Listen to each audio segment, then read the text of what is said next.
Crispy E podcast. My name is Ellie, Founding Director of Merseyside Women of the Year, and today I have the most amazing Jacqui McAssey here to join me. Jacqui, welcome. Thank you. Thanks for inviting me. Absolute pleasure. So you were our art and culture winner and media for 2024. I was. How was it? How's it been? It's been great. First of all, just being nominated was fantastic. But I think on the day, it was like being at the Oscars. Oh, God. It felt like that. And I'm quite a calm person. But just before they announced the name, I got this sudden wave of anxiety. Oh, gosh. Which is not normally That's not there. you, That's no. not me at all. And then to hear my name and everyone cheering on my table with my parents were there, my partner was there. Yeah, it was really great, honestly. Such a lovely day and such a lovely event. And also now being connected to all of those other amazing women. The WhatsApp group is off the charts. Yes, it is. Yeah, I can, be teaching for the day and then come back and there's like 50 messages and I'm like, shall I? No, don't. Where do I start? Don't. That's been a running through. Yeah, but it is. But it is. It's great, and it's great to have that network. It's like a new network with a whole host of different people. But I think, like you said, it's the support and you can dip into it if you've got a problem, but also you can dip into it whether you're happy or sad and also hear about other people's lives. Yeah. Because we do get to, when we're busy, we do get to focus a little bit sometimes on our own and think, we're so busy and we can't fit this in. But then you hear about other people and kind of what their day is like or their job is like, which is also fascinating. Yeah, but it's lovely to see it. I mean, it was something that we did in 2023, but it's great to see that longevity and it keeps everything going. And it will be there, I guess, forever. Yeah, that's what it feels that's like. What happens. You're part of the Watty family now, it will be there forever. Anywhere. Yeah. But one of the things I wanted to talk to you today about was tell us about Girlfans. Because obviously, we know, but there'll be people that'll be listening to this podcast that don't. And Girlfans is it's so fabulous. So I just want people to know more. Thank you. I'll try and keep it brief because it can be quite a long story. So I would say it's 11 years ago now where my day job, I'm a senior lecturer in fashion. I teach fashion communication. Back then I was teaching fashion promotion and styling at another institution. And I'd always wanted to bring football, which was one of my interests. I'm a Liverpool supporter. Maybe I shouldn't have said that. But, I'm very impartial with the work. I always wanted to bring that together with what I was teaching on a daily basis. So I always wanted to explore it in terms of fan identity.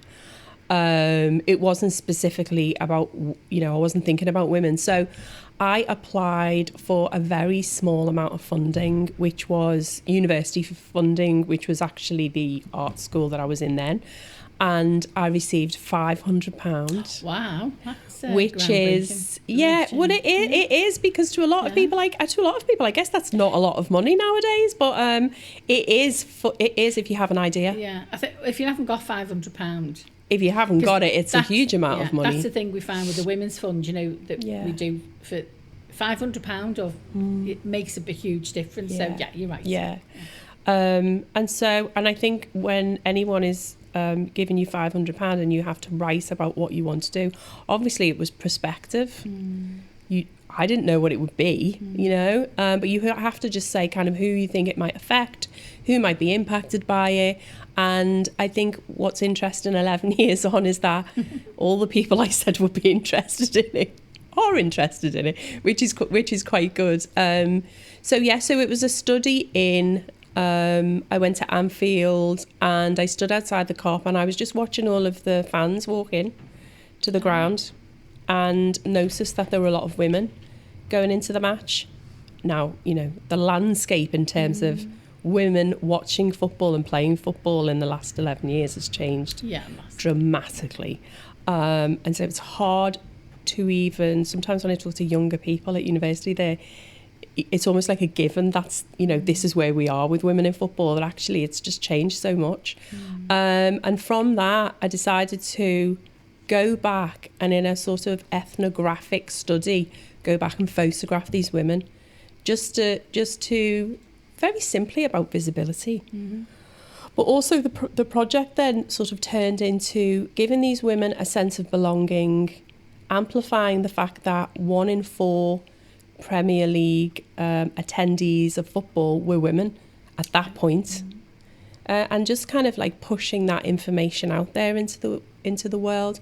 And a sense of belonging seems really simple, as in, you know, we hear it all the time, if you can't see it, you can't be it, don't we? But I think it felt important to let other people know what a crowd looked like at football. And I think that's mainly because outside of football, if you go to the match and you're sitting next to a woman who's a season ticket holder, you know that women go to the match. But everyone kind of outside who wasn't interested in football still thought of this kind of 1980s hooliganism. Weirdly, was still thinking in that way. But you still think it's like very much a male arena, and it still is, because there are more men. And, you know, it just started this, and it was published.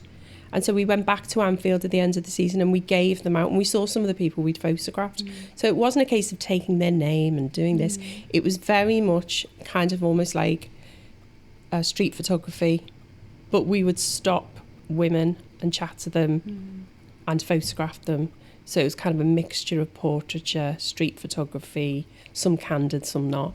And then I had a baby. Okay. And that changes everything. And that changed everything. As we all know. As everyone knows. And I'm a bit of an older mum. I don't know whether I should say it, but I think it's worth saying it. Because the publication would have come out immediately, but it didn't. It was on hold for a bit. The thing I always say about football is everyone, you know, because of content these days, everyone wants to get everything out like really quickly. It's like football never ends. They have a short break in the summer and then you get a season all over again. Yeah. So it was a bit late, but after that, it was taken by a colleague to book fairs at Tate Modern, and then I went over to Goodison and photographed Goodison fans, and then my colleague took that to Printed Matter in New York. So then they became more visible, I guess, to other people. And since then, it's just, we've done it at different clubs, and in some instances, Manchester City, we worked with Manchester City on the 3rd issue, and then we had a pop-up exhibition at the Whitworth in Manchester, and it's grown since then, but it's still about visibility and a sense of belonging. And even though part of it has migrated onto social media, it's still in print, because yes, there's that saying, everybody's digital, you have to be digital, but actually it exists in print, and people still love it in print because they keep it. There's something tangible, it's like reading a book, isn't it? You know, you can have a Kindle, but there's something, and it's not lost in the digital noise. But it's very kinesthetic, isn't it? And the smell of paper. This is going to sound really weird. Yeah, it goes in when you look at it with your eyes. Yes. In a different way. On a different format. It does. I know everything goes in with your eyes, but it sort of feels... And it was meant to be like a fanzine. Yeah. That's the whole point of it. It's meant to mimic football fanzines. That was the whole thing. That's why it's in print. And it still is. And it's still in it's still in the same format, slightly smaller now, but in the same format. And so pre-lockdown, we'd got up to, I think, I should know this. I think it was number 7 or 8. And then we stopped because of lockdown. And we just launched a Celtic edition, a Celtic issue just before lockdown. It was on International Women's Day. We did it in Glasgow. So it's the 8th of March. Yeah. Because I'll always remember lockdown. Exactly. Because it was the day after my son's birthday. Yeah. And we just had 9 giant lads in our front room. And I just said, if anybody's going to get this COVID, we are. Exactly. And obviously, you know, they had closed the country down on the 20th of So March. it's very memorable, isn't it? Yeah, it's very memorable. And 23rd, yeah. And that day I was also, ironically, I was also invited to Anfield for International Women's Day. And I'd already committed, obviously, to launching the zine. And I remember at the time thinking, oh, this was in the half time. And they weren't allowed to walk on the pitch in the end because of COVID. Oh my God. I know. So it was a really funny, it was a really weird day, but we've resumed printing now. Oh, good. And I know you said to mention it, but we've got some of the printed zines, the Celtic and the Berry issue, in a new store in Regent Street in London called Style of Our Own. That's Have a look at it amazing. online. It's a space for women in sports. So it sells lots of kind of emerging, smaller brands, clothing, sportswear, football shirts, and it's in there. That's amazing. Yeah, so it You must still be so has proud of that. yeah, and it still has it has a life of its own. You know, and it's still relevant. And actually, there are a few articles in the Celtic issue because, and I think this is worth mentioning, that we met the 3 young women that started on the ball, who were responsible for, with a petition to Celtic, for getting free period products in the ground, and it then went to 100 other clubs. So it's a special issue, that one. And it's nice to know that it's still out there and resonating and relevant. It's still relevant. But that's because the way that women are seen in football and how it's represented, and we see it on the telly now. Yes. You see it. Which is very different from 11 years ago. Isn't it? Yeah. Very different. Yeah. But also it gives it that other avenue for women to be recognised and for... you know, I'm not going to sit here and pretend to be in any way, shape or form a women's football, you know, pundit or know all about the history of it. But it was, you know... Yeah, and also the impact that having a woman as part of a team can reflect and think about how things work now and actually improve them. Yeah. Not make drastic improvements. Sometimes there's small improvements. But they need to be made, don't they? But they need to be made, yeah. And that's what they did. Didn't you do something around the kits? Yeah, we've done lots of things. I think when we got to the 10, and I say we because now I've got Zoe Hitchen, who is a remarkable woman in herself, who is a photographer and a videographer and has just been working for the last few years at the BBC. She's always worked on the project, but now she's come on board and we are firmly 2 people running it. It's... Because for me, it's the differences you've made, both on the terraces, both on the pitch. Yeah, it's and I think... It's not just about a magazine, is it? What you've been like I think a seminal... I think the... disruptor, I suppose, if you know... That's really... I like that. A seminal disruptor. I've never been... It's taken me quite a long time to even say that about the work, weirdly. I normally let other people say it, but... in the positive way. I think... Yeah, and I think other people have said that, but I think now sometimes when you reflect on, and we're very good at university on doing those things because actually we have to do research as part of our role as a lecturer, which I'm really happy to do. And at Liverpool John Moores I've been allowed to do that actually because I've only been there 10 years. Is to fully explore that, but also to document it. So in a way, you can reflect because we are, you know, you document every so you've got a good press, archive, media, everything. And when you reflect on that, it tells you something. 10 years in, there are a lot of other platforms doing a similar thing, but all in different tone of voice, if that makes sense.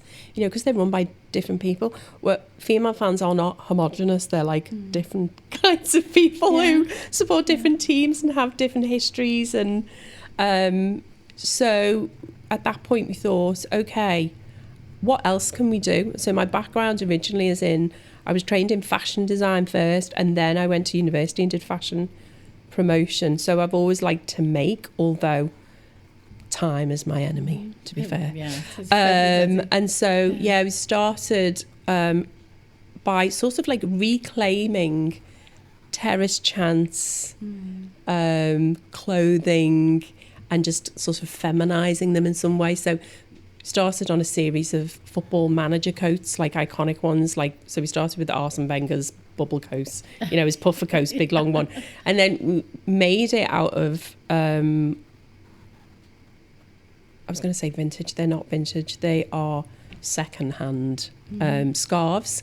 So we made it out of England scarves, and out of all the England scarves we only found one with lionesses on it. Oh wow! Which and so we made a puffer coat out of it. And I mean, talk about life, and I suppose that's it. It's about trying something. Talk about having a life of its own. It even had its own suitcase when it went to the World Cup in Australia. But everyone's Jacqui. really loves it. Yeah. And so made that, and it was part of the Lionesses squad announcement film for the Euros, which they went on to win. So I know I always throw that up still at my husband, I said, yes, but we have, and the girls have won it, the boys haven't. And it was, we were at the final, but we took the coat and let people, Wembley Way, as you walk up, they were all wearing it. So we were still doing, it was still Girlfans.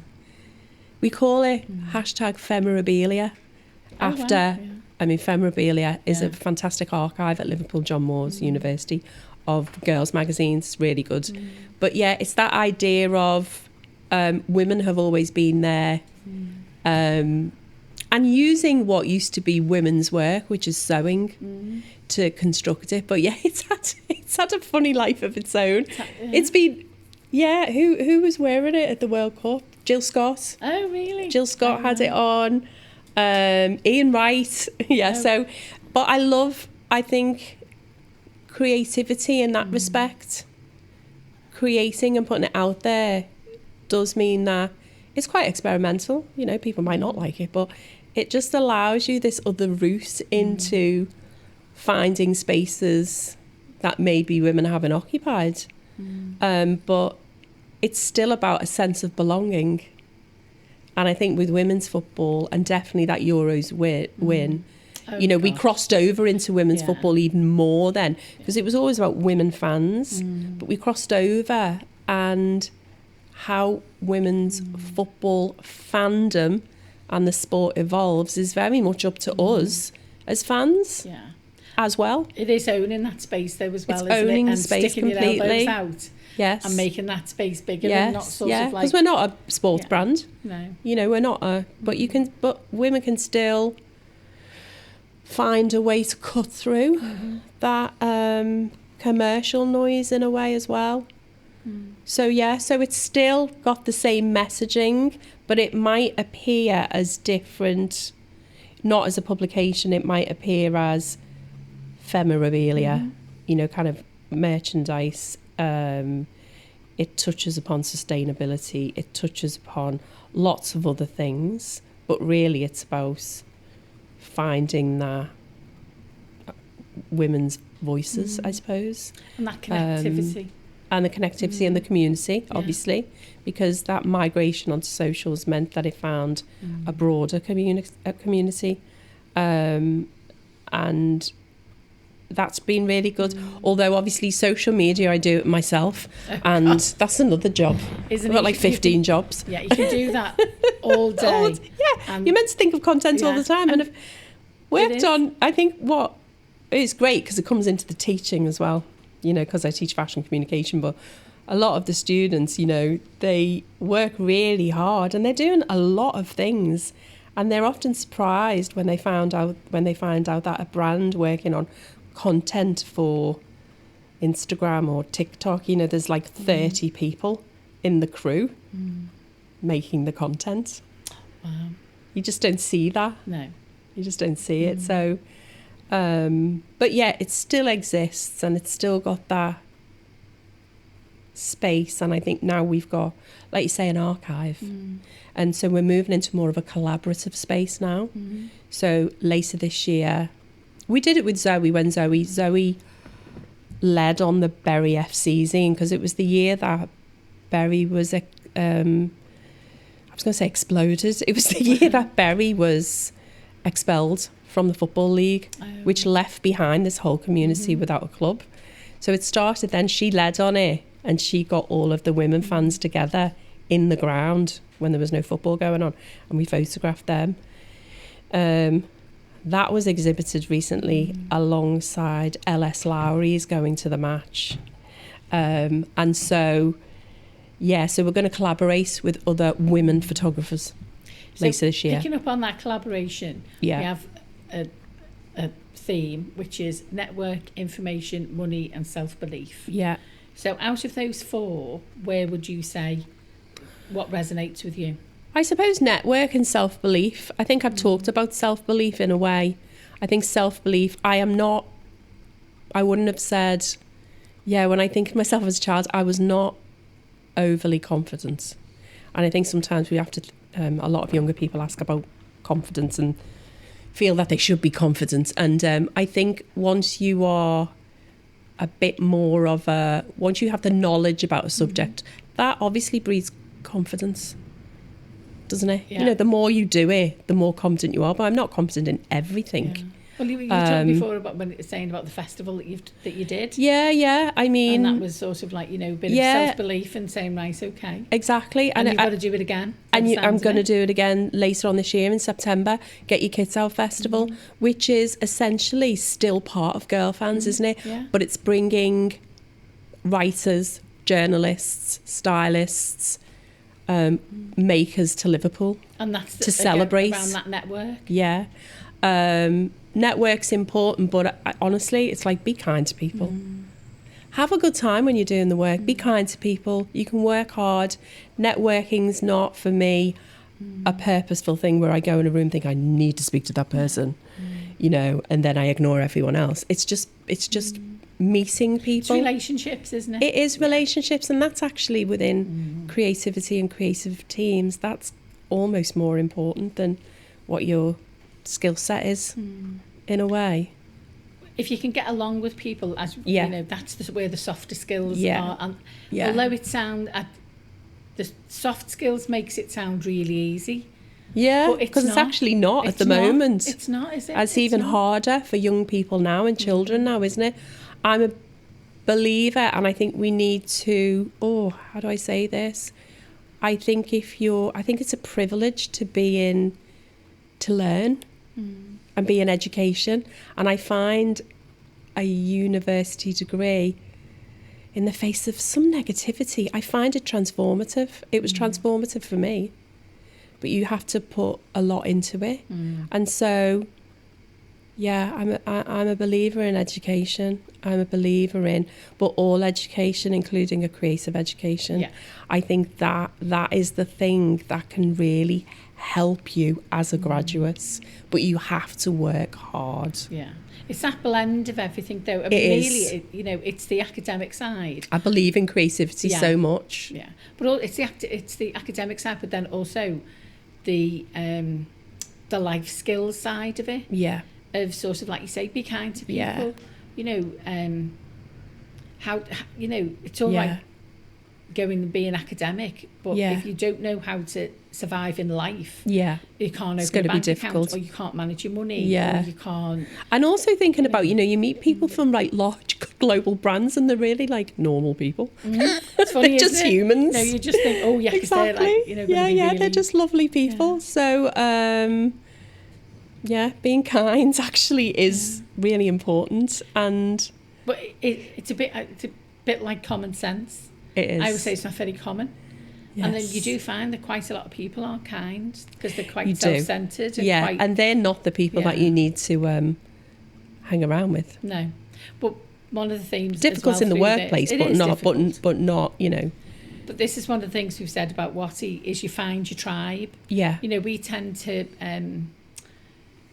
we find those women that are out there that are just quietly brilliant. Yeah. That are just getting on with it. And then when we bring everybody together, I think it was Donna that said, well, is it any surprise that because they're doing it because it needs to be done? Absolutely. I totally get on board with that. Basically what we do is, we don't do it. It's about purpose for me. There's a purpose there always. Yeah. Even if it's in a very small job that I'm doing or a task or I'm making something, there's always a purpose to it, and it's the purpose that keeps me going. And every generation needs to know about equality, well, especially now. Definitely. And equity. Actually, I'd say Girlfans was about equality.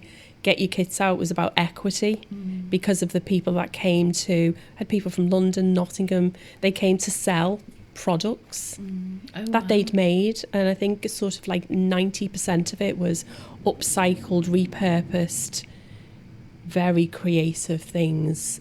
See, sustainability is massive now, isn't but there was a purpose there, but it was definitely more about equity and giving other women a leg up in a way, to kind of, you know, meet other people as well. That was about networking as well as, you know, just selling. So I think I like the way it's gone from equality to equity. And I think more than ever, given what's going on, unfortunately, within politics around EDI, I think that it's more than ever, it's as important, and every generation needs to know that. It doesn't end. No, it doesn't end. It doesn't end. No, it doesn't every end. generation needs to know that, you know. If you had to go back, so obviously it's called Crispy, a podcast for a reason. So if you had to go back to your younger self, and, you know, wherever, you know, that resonates with you, what would you give yourself a Crispy about? Well, this might sound quite controversial, but we love controversy. Somebody said to me, it is a full sentence. My lovely colleague Mark, who I work with at LJMU, said, honestly, sometimes you just need to say no, and I've done it a couple of times, not in a vicious way, but, you know, sometimes you just have to look after yourself. You can't do it all, although we do feel like we can do. In fact, we do it all. But he said no. Other things. Difficult one, really. Respect older people, which I always did. But one of the most rewarding things I've done with Girlfans is speak to older fans. Oh wow! Oh, honestly, amazing.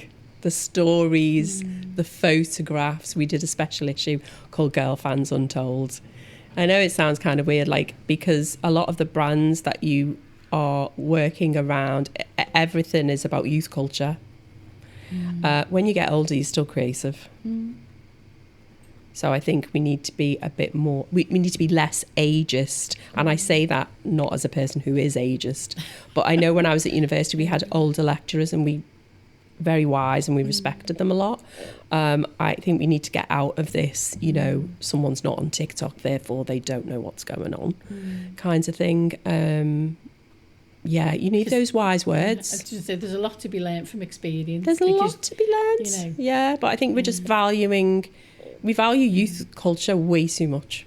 Because grey hair, you know, you say, oh no, I'm going to the hairdressers to get rid of it. And do you know what they are? Somebody said to me that they are wisdom streaks. They are. And some people have more than others. I know, which is fine.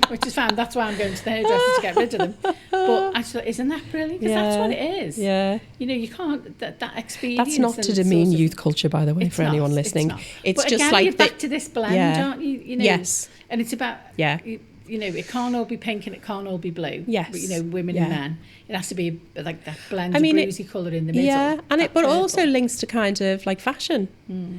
And I know we're closing up now, but fashion, like there are, you know, it sort of ends when you're 30. And it doesn't really, and it doesn't. Yeah. You know, so yeah, it's quite interesting. I think we're very sometimes focused on not the wrong things, but we exclude people, I think. But again, that's part of EDI again, isn't it? It is. You know, and it's listening to everybody. And it's hearing those wise words and hearing what they've got to say and then implementing things and making that and applying that to things that you're working on. Yeah. I knew I would have to extend this episode for like another I could do it for like 2 hours. Because Jacqui, it's been absolutely fascinating. Thank you. I knew it would be. Thank you. Because it's that whole different way of looking at football and looking at how women and looking how that whole arena, and you're just amazing, and I could have sat thank here you. forever. Another, as I say, another I'll be walking on air for the to rest of the week. Thank you. But Jacqui, thank you very much for your time. Thank you. I've really enjoyed it. Honestly, I could sit here forever. Thank you very much for listening and watching. My name's been Ellie Kerr. I'm the Crispy Ear Podcast. Take care. Bye.